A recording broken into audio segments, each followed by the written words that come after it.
Здравейте! Юху! И кой каза?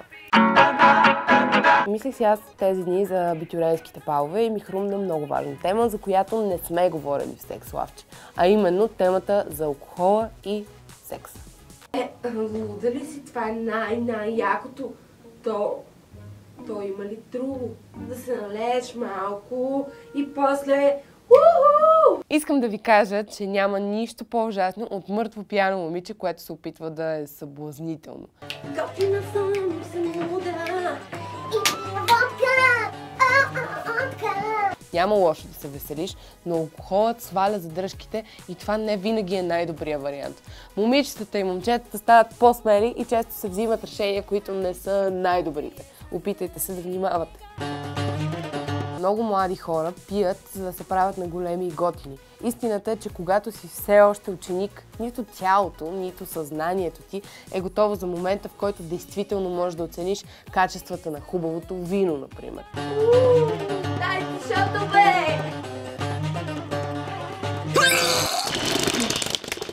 Един съвет от мен. Не слушайте какво ви казват другите. Не бързайте с употребата на алкохол.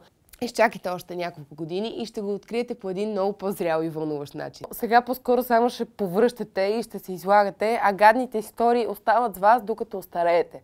Но да се върнем на бала и... Как на бала? Яко секс! Всъщност бала е начин да отпразнуваш последните готини мигове с твоя клас с хората, с които сте пораснали. Се разделите с мега якия купон, а не да се клатите по туалетните или да повръщате до припадък. Или да забременеете на 18, защото сте се наливали с водка, докато танцувате кючек на масата с класната. Да бе, с класната. Че господина по физическо много ясно.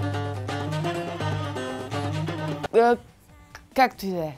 Внимавайте с алкохола и с секса, защото не искам да получавам ужасяващи истории в страницата на Секс Лавче във Фейсбук.